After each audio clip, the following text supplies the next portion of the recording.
O prefeito de Maracanaú, Roberto Pessoa, vai amanhã à Câmara Municipal daquele município fazer uma prestação de contas dos gastos da prefeitura em patrocínios das festas recém-acontecidas. Maracanaú, inclusive, patrocinou o desfile de uma das escolas de samba do Rio de Janeiro. Também amanhã o prefeito Roberto Pessoa vai a Brasília. Ele tem um encontro na quinta-feira pela manhã com o governador Eumano de Freitas e o diretor do Hospital do Câncer de Barretos, que é referência no Brasil. Hoje, esse Hospital de Câncer de Barretos é chamado de Hospital do Amor. Nesse encontro da manhã de quinta-feira do governador Eumano com o prefeito de Maracanaú, Roberto Pessoa, e os dirigentes do Hospital do Câncer de Barretos, ou Hospital do Amor, hoje, de Barretos, tem como finalidade tratar da construção de um Hospital do Câncer, com o nome de Hospital do Amor, em Maracanaú, com a administração do Hospital de Barreto. O prefeito garante que tem já os recursos necessários para a construção da obra ainda no decorrer deste ano de 2024, pois conseguiu 29 milhões de reais de emendas parlamentares. A bancada do Ceará destinou 29 milhões dos recursos de emendas parlamentares dos diversos deputados para a construção desse Hospital do Câncer, com o nome de Hospital do Amor, em Maracanaú. Está composto o Colégio de líderes de bancadas na Assembleia Legislativa Cearense. Oceli. Isso mesmo, Edson, telespectadores da TV da Transparência. Bom, a liderança do governo continua com o deputado Romeu Aldigueri e Agenor Neto e Larissa Gaspar como vice-líderes. A bancada do PP, Partido Progressista, indicou a deputada doutora Silvana como líder e o deputado Alcides Fernandes como vice-líder.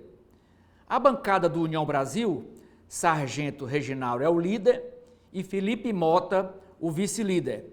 A bancada do Republicanos, deputado Apóstolo Luiz Henrique é o líder e Davi Duran o vice-líder. Na bancada do MDB, na Assembleia Legislativa, deputado Agenor Neto é o líder e Davi de Raimundão, lá de Juazeiro, é o vice-líder. Tem um bloco que reúne os partidos PT, Partido dos Trabalhadores, PCdoB, Partido Comunista, o PSDB, o Cidadania e o PSD. O líder escolhido é o petista de Assis Diniz e como vice-líderes ficaram o petista Guilherme Sampaio, que é um deputado suplente, deputado no exercício, e a tucana lá de Caucaia, Emília Pessoa. Na bancada, que a gente chama lá na Assembleia do Eu Sozinho, que só tem um deputado, o PSOL, com Renato Roseno, e o Avante, com o deputado Stuart Castro. A bancada do PDT indicou como líder, continua, Guilherme Landim, e como vice-líderes, Jeová Mota e Marcos Sobreiras. Marcos Sobreira. Sobre essa indicação da liderança do PDT, a direção do partido convocou para a próxima sexta-feira, dia 23, uma reunião do diretório com a bancada de deputados estaduais para discutir a escolha do nome. Bom, nós já falamos mais de uma vez que isso aí é uma excrescência. Esses deputados do PDT já pediram para sair do partido. oficialmente do partido, só tem 4 deputados. 3 que originariamente foram eleitos pelo PDT e 1 que aderiu ao PDT recentemente. Ora, se o cara pede para sair do partido, como é que ele vai se apresentar como líder desse partido? Não tem sentido. Por isso é que nós afirmamos que é uma excrescência, falta de ética até. Ora, se eu não quero mais nada com esse partido, como é que eu vou me beneficiar desse partido tendo o cargo de líder da bancada na Assembleia? Líder de parte da bancada, porque o PDT tem 4 deputados que são contra o governo e 9 outros, 10 outros, que são aliados do governo. Esses aliados do governo já pediram para sair do partido, pediram para sair do próprio partido, o partido negou e eles então recorreram ao Tribunal Regional Eleitoral. Não tem mais homem público de envergadura na política cearense, infelizmente. A vaga do desembargador Teodoro Silva Santos, hoje ministro do Superior Tribunal de Justiça, continua em aberto. Essa vaga é do Ministério Público. O desembargador Teodoro, ou quando foi indicado para o cargo, ele era procurador do Ministério Público cearense. Portanto, a vaga que ele ocupou até recentemente de desembargador vai ser preenchida por um outro integrante do Ministério Público Estadual. E aí me parece que está havendo uma certa dificuldade, porque houve uma dificuldade até para o governador escolher o Procurador-Geral de Justiça. O governador, com um certo constrangimento, indicou o segundo da lista tríplice. Ele sempre foi defensor da lista tríplice. Consequentemente, nomearia, numa situação normal, o primeiro da lista. Não, ele não nomeou o primeiro da lista, ele nomeou o segundo da lista, por questões de interesse do próprio Ministério Público. Havia uma certa divergência. Primeiro, houve um compromisso de todos os que participavam da disputa para a composição da lista tríplice, de que os escolhidos abririam mão em favor do primeiro da lista.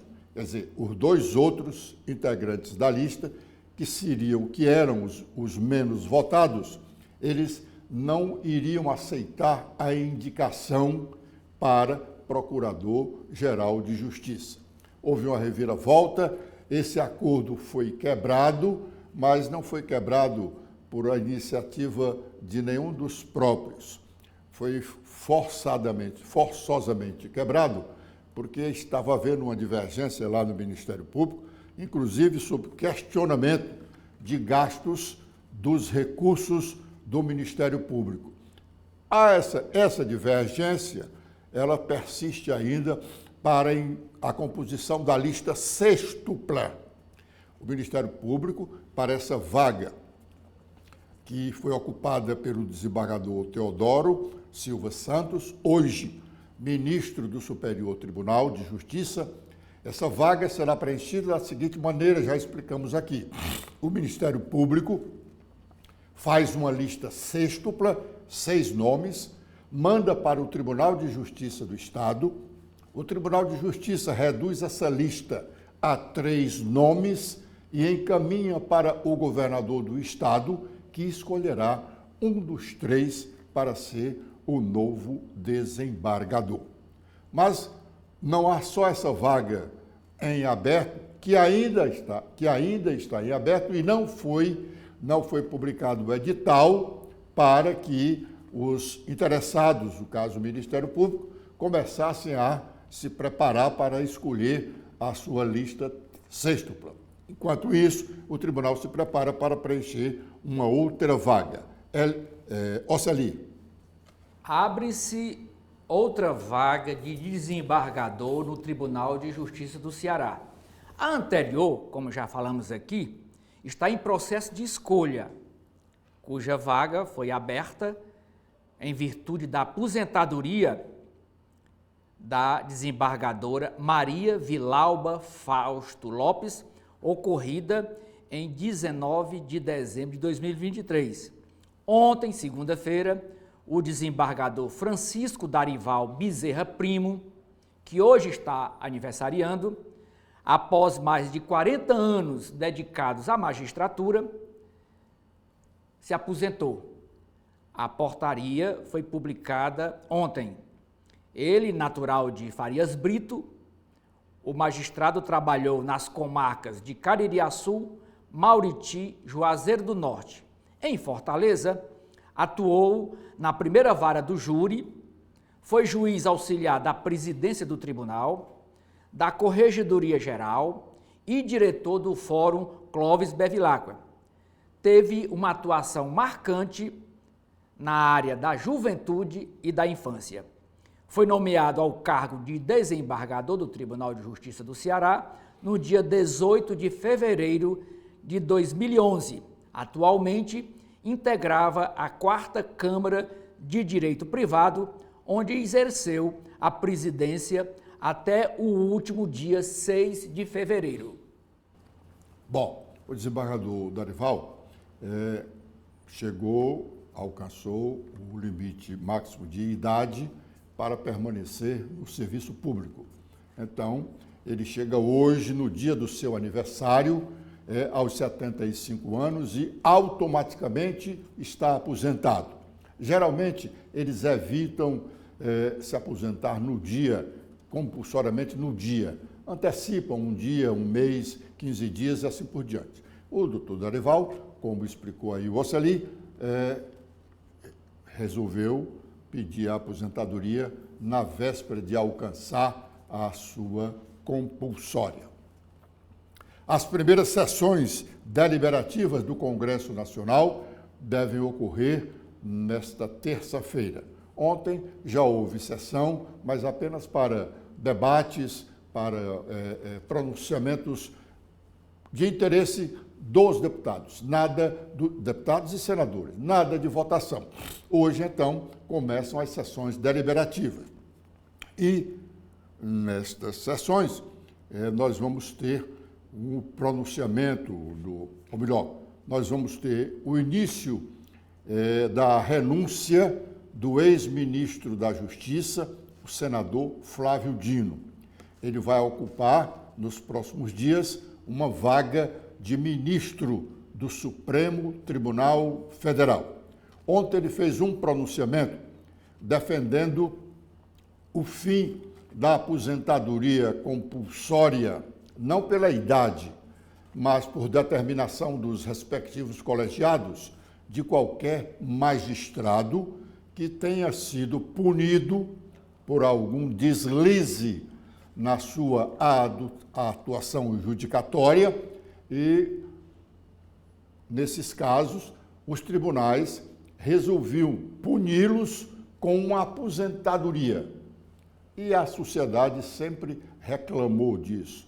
Como é que se comete um erro, é punido por esse erro com benefício, alcançar a aposentadoria.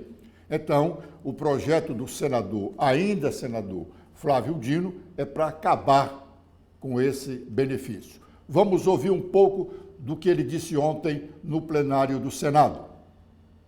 Eu estou no pleno exercício do mandato de senador otorgado pelo povo do Maranhão e retribuindo esse cargo, essa função com trabalho, como eu sempre fiz. E nesse caso, 7 propostas foram protocoladas, uma das quais visa corrigir uma distorção em que quando um juiz ou um militar ou um promotor comete uma falta grave, a pena administrativa máxima que ele pode receber é até aposentadoria compulsória. Eu considero que a aposentadoria é um direito, não é uma sanção, não é uma punição. Muitas vezes acaba funcionando como um prêmio. E há uma quebra de igualdade. Todos os outros servidores públicos, quando eventualmente cometem algum delito, são punidos até com a demissão, com a exclusão do serviço público. Então, a proposta de emenda à Constituição é para deixar claro que a aposentadoria não é punição, que é proibido haver essa, entre aspas, punição de aposentadoria compulsória e, no caso de falta grave, a sanção deve ser para juízes, promotores e militares igual aos demais servidores, ou seja, a exclusão, a demissão do serviço público, para que com isso nós tenhamos um sistema mais justo, em que a lei de fato seja igual para todos e que nós tenhamos um serviço público melhor, separando o joio do trigo e fazendo com que os bons sejam valorizados e os maus sejam adequadamente punidos. Evidentemente, essa proposta não poderia alcançar fatos já julgados e sim fatos futuros. Nós esperamos que o Senado dê um andamento célere, até porque, quando da reforma da Previdência, já houve essa manifestação de vontade, tanto no Senado quanto na Câmara. Ocorre que a redação adotada não deixou claro que havia o fim da aposentadoria compulsória e abriu espaço à aplicação da lei, tanto no caso dos militares, quanto que prevê a chamada pensão por morte fixa, ou no caso dos juízes, dos promotores, a aplicação das leis. E o que eu estou propondo agora é uma proibição expressa na Constituição e uma determinação expressa que, no caso de falta grave, a pena deve ser demissão, e não pena que acaba eventualmente configurando um prêmio chamado de, entre aspas, aposentadoria compulsória.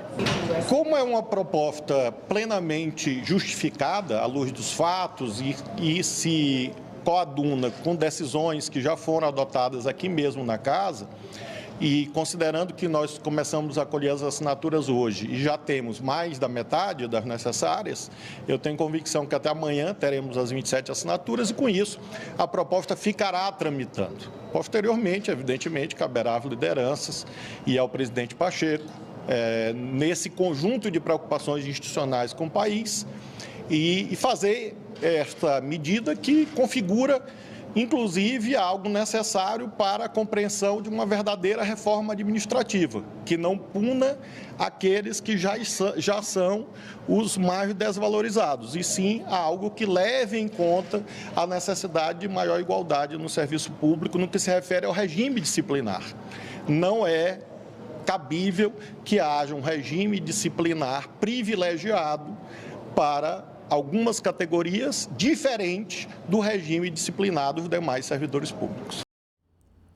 Bom, o vereador Paulo Martins, que é vice-presidente da Câmara Municipal, está hoje no exercício da presidência, em razão do afastamento do presidente Gardel Rolim, que ocupa o Paço Municipal, face o pedido de licença para viajar para o exterior do prefeito José Sarto e também da ausência do vice-prefeito, que está viajando para o exterior, Elcio Martins.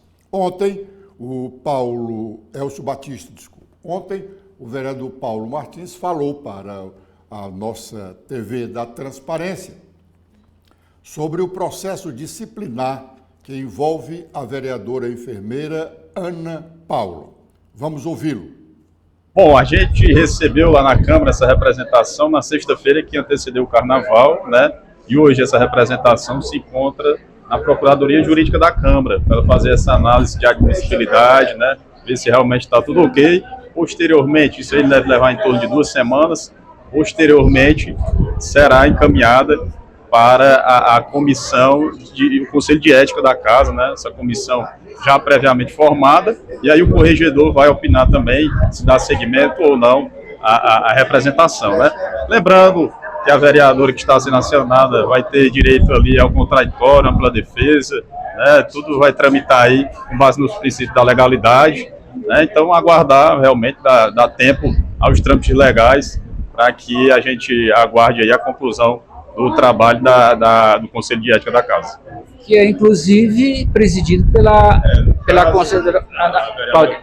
No caso, a vereadora Cláudia vai ter que se afastar, né, por ser suspeita, no caso, é óbvio, né, e outro vereador membro irá ocupar esse espaço, né. Então, o importante é que a vereadora que está sendo acionada, ela vai ter todo o seu direito para apresentar a defesa, né, nos prazos legais, todo o contraditório e ampla defesa será ali oportunizada a ela.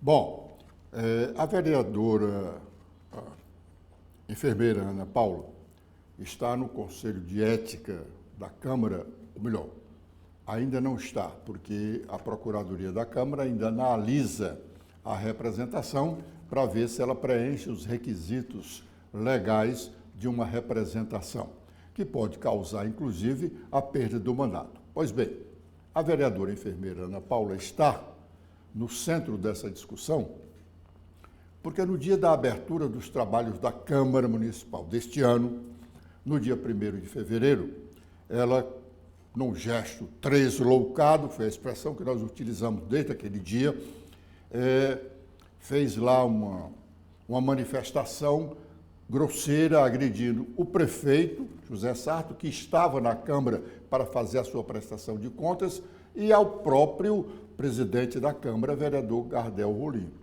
Mas, não satisfeita com esses espetáculos, ela ainda resolveu dar uma tapa na cara de um suplente de vereador e empurrar uma vereadora colega.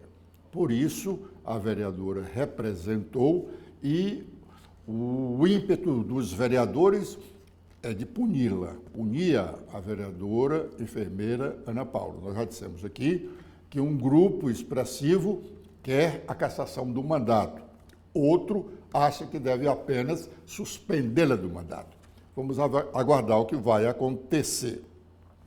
Vandalismo democrático é o título do principal editorial do jornal O Estado de São Paulo, relacionada às declarações do presidente Lula, que irritou o governo de Israel. Misaele. Isso mesmo, Edson. Vamos ao editorial. Vandalismo diplomático. Ao dizer que guerra de Israel contra os terroristas do Hamas equivale ao Holocausto, Lula avilta a história e a memória dos judeus assassinados pelos nazistas e os interesses do Brasil. O presidente Lula da Silva não precisou de mais do que um punhado de frases carregadas de ranços ideológicos e antissemitismo para fazer do último domingo um dia infame na história da diplomacia brasileira. Ao dizer que a guerra de Israel contra os terroristas do Hamas se assemelha ao Holocausto, Lula, a um só tempo, vandalizou a história, a memória das vítimas da indústria da morte nazista e os interesses do Brasil. Nem os mais ferozes inimigos de Israel ousaram ir tão longe nas críticas à campanha militar conduzida pelos israelenses na faixa de Gaza. Uma campanha que, de certo, inclui atos que podem ser classificados como crimes de guerra, mas que nada tem a ver, nem sob licença poética, com o assassinato sistemático dos judeus europeus na Segunda Guerra. Durante uma entrevista coletiva na Etiópia, onde esteve para a cúpula da União Africana, Lula afirmou que, abre aspas, o que está acontecendo em Gaza, as mortes de civis, não existiu em nenhum outro momento histórico, fecha aspas, a não ser, segundo o petista, quando Hitler resolveu matar os judeus. Das duas, uma, ou Lula é profundamente ignorante ou está de má fé. A hipótese benevolente, a da ignorância, é remota. Custa acreditar que Lula, que está no terceiro mandato presidencial, desconheça a natureza e a singularidade do Holocausto, talvez a maior tragédia humana do século XX. Por isso, a hipótese de má-fé é mais plausível, sobretudo porque é forçoso dizer Lula mal escondeu que tinha lado nesse conflito ao relutar por semanas em reconhecer o ataque do Hamas como um ato de terrorismo, que foi além de subscrever a frágil acusação de genocídio contra Israel apresentada à Corte Internacional de Justiça pela África do Sul. Essa é uma parte do editorial do jornal O Estado de São Paulo. É evidente que é da edição de hoje, né? Terça-feira. O que dizem as manchetes de alguns dos principais jornais do Brasil, Letícia? Olá, Edson. Olá a todos que acompanham a TV da Transparência. Bom, iniciando com as manchetes do Estadão, temos em principal destaque sobre a crise diplomática. Secretário dos Estados Unidos chega ao Brasil com diplomacia de Lula sob pressão. A declaração ofensiva à memória das vítimas do regime nazista se soma a uma sequência de falas críticas a Israel desde o ano passado, o que contraria a posição clássica na diplomacia brasileira. brasileira. Também temos em destaque que contador de Lulinha diz ter ganhado 250 vezes na loteria e admite trabalho para traficante do PCC. Esse destaque que é sobre segurança pública e conexões políticas. O Estadão não conseguiu contato com a defesa de Muniz e Lulinha diz que as investigações nunca o atingiram. Agora, com os destaques do Globo, temos também sobre a repercussão da fala do presidente Lula na Etiópia, que o ataque do presidente a Israel provoca reações da base à oposição e amplia insatisfação dos aliados. Além de Gaza, posicionamentos do presidente sobre a Venezuela, liderado por Maduro, e Rússia, liderado por Putin, também geraram incômodos. Sobre esta repercussão, tramita ali no Senado, falado entre os parlamentares em Brasília sobre um pedido de impeachment, a moção de repúdio e convocação de chanceler. As consequências dessa fala do presidente, o preço da reconciliação entre o governo e parlamentares pode aumentar.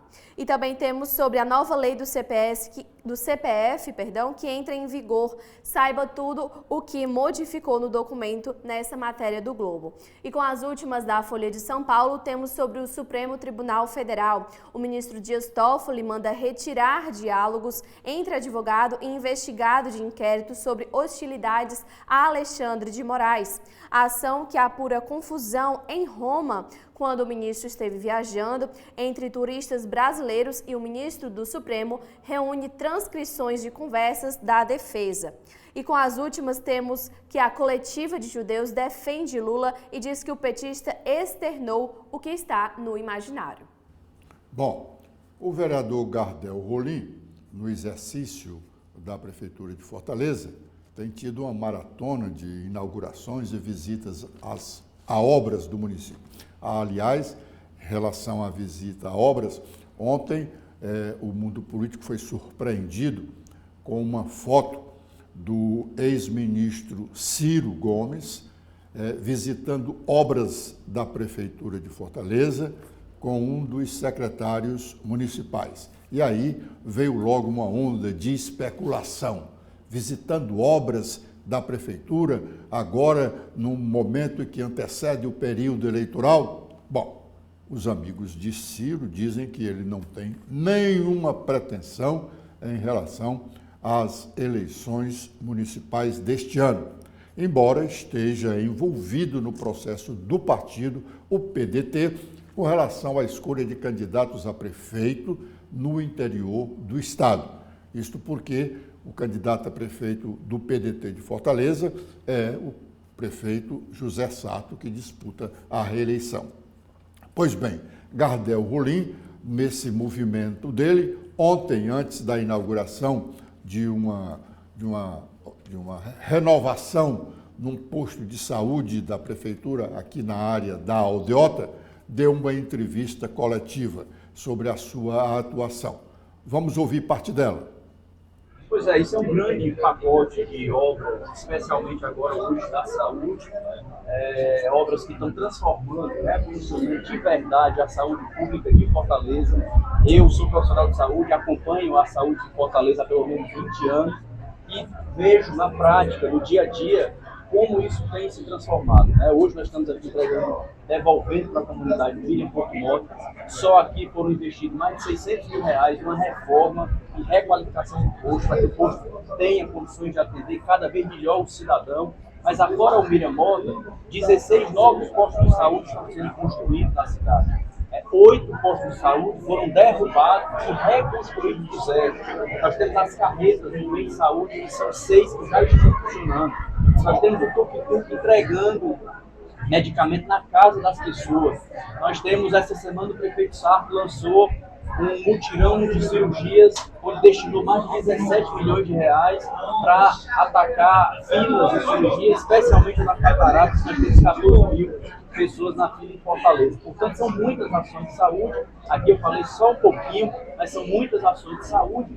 E tem nesse grande pacote, grande projeto que o prefeito Sarto lidera, e é um projeto que já iniciou-se há mais tempo, que a gente conta no projeto todo, com IJF2, policlínicas, UPAs, novos postos de saúde, o aumento da cobertura do programa Saúde da Família, ou seja, são muitas ações ao longo dos anos da saúde pública, e eu, como servidor da saúde, como militante do SUS, fico muito feliz de estar hoje como prefeito da cidade, poder entregar o Miriam Mota, um posto de saúde que eu tenho uma maior afinidade. Foi por aqui que eu comecei a minha carreira na gestão de saúde, na gestão pública de Fortaleza, foi pelos postos, e estar aqui hoje devolvendo para a comunidade me deixa muito honrado e feliz.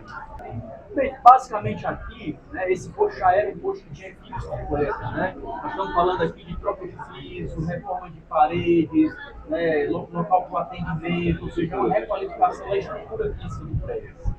Quando a gente fala em outras unidades, nós temos 8 que foram derrubadas e estão sendo reconstruídas no zero.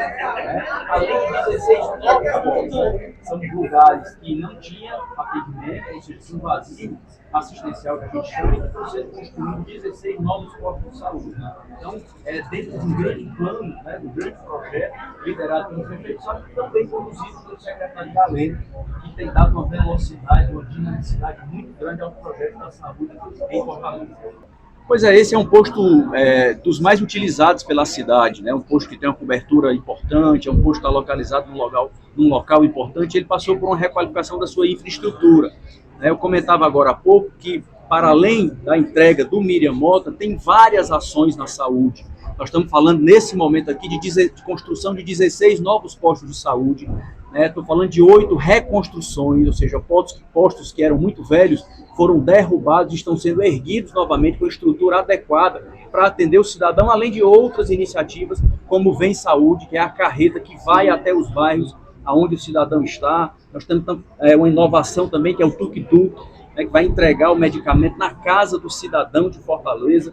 Ou seja, são muitas ações, além do compromisso com as pessoas. O prefeito Sarto, eu acabei não falando isso antes, o prefeito Sarto anunciou, e a prefeitura vai fazer esse ano, um concurso público para mais de 2.200 profissionais de saúde. Portanto, é um grande investimento, é uma grande atenção que o prefeito Sarto dá à saúde de Fortaleza, com reforma de unidades, requalificação, reconstrução, construção de novas unidades e pessoal. São mais de 2.200 profissionais só nesse concurso. Se a gente somar os 4 anos do prefeito Sarto, serão quase 3.000 profissionais de saúde novos na rede de atenção, desde postos de saúde até os hospitais. Meu desafio é garantir a agenda do prefeito Sarto. São muitas entregas, muitas obras, muitas fiscalizações, visitas às obras. Então, meu principal desafio é garantir que a agenda que o prefeito Sarto deixou seja cumprida.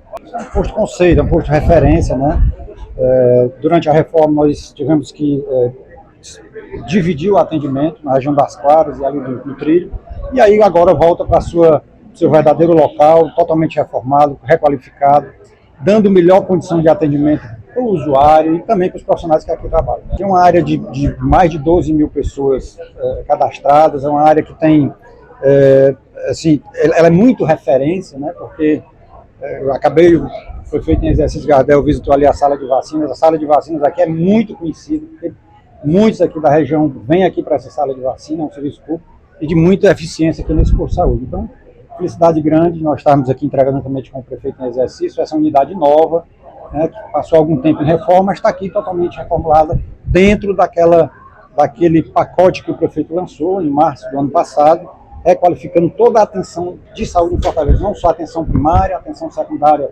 devemos estar entregando em breve o Frotinha, o prefeito em exercício vai visitar também hoje, em breve o Frotinha na Parangaba, totalmente reformado, então muitas ações ainda virão, exatamente o trabalho de equipe que o prefeito Sarto montou para dar um dinamismo e melhorar cada vez mais a saúde do Fortaleza.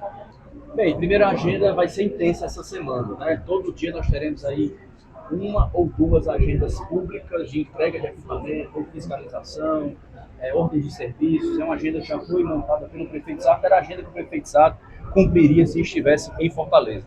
Com relação aos alagamentos, a prefeitura está tendo um cuidado redobrado. Eu agora demorei, inclusive, para chegar aqui no posto, porque fui a um desabamento que teve lá no Cais do Povo, acompanhar o trabalho da Defesa Civil, junto às famílias que ficaram desabrigadas. Mas vale dizer que a Prefeitura, desde dezembro, vem fazendo um trabalho preventivo muito importante. De dezembro para cá foram limpos mais de 300 vias de águas, que a gente chama, né? Ou seja, riachos, lagoas, bueiros. Foi retirado mais de 55 toneladas de lixo, já se antevendo, ou seja, se precavendo ao período das chuvas. Para além disso, a Prefeitura também vem trabalhando para resolver problemas crônicos, que é fazer drenagem pela periferia.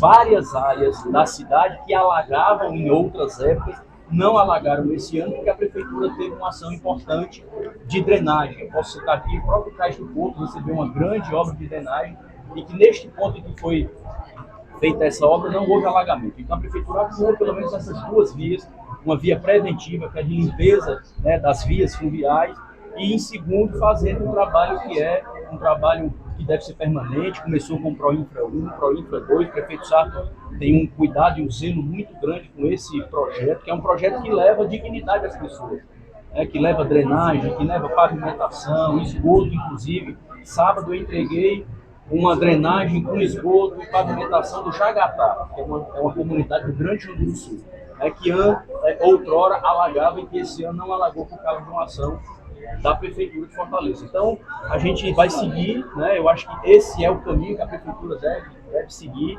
primeiro fazendo esse trabalho preventivo da limpeza das vias fluviais e continuar com o Proinfra, fazendo a urbanização com drenagem das áreas da periferia da cidade. Na verdade, foram critérios técnicos, 96 postos reformados, e alguns com reformas mais aprofundadas, que precisaram, inclusive, ser interditados para poder fazer a reforma, e outros com reformas parciais. Então, já foi um levantamento feito previamente, e as entregas estão sendo feitas dentro do cronograma, dentro de todo o planejamento feito. Como disse o prefeito em exercício, Gardel, assim, não é só o posto, também as nossas farmácias estão totalmente abastecidas, os hospitais, eu falei do Frotinha, na realidade é o Frotinha de Messejana, eu falei de Parangaba, mas é de Messejana, vai estar sendo entregue em breve. Semana passada nós fechamos a história da catarata, que é uma demanda que Fortaleza nunca fez um mutirão para resolver o problema de catarata na cidade. O prefeito Sarto lançou semana passada. Então, aumentamos a ampliação também, ampliamos o atendimento em oncologia, através de convênios. Enfim, muitas ações têm sido feitas na saúde, logicamente, e sob a orientação do prefeito Sarto, e agora temporariamente com o nosso prefeito em exercício, Gardel.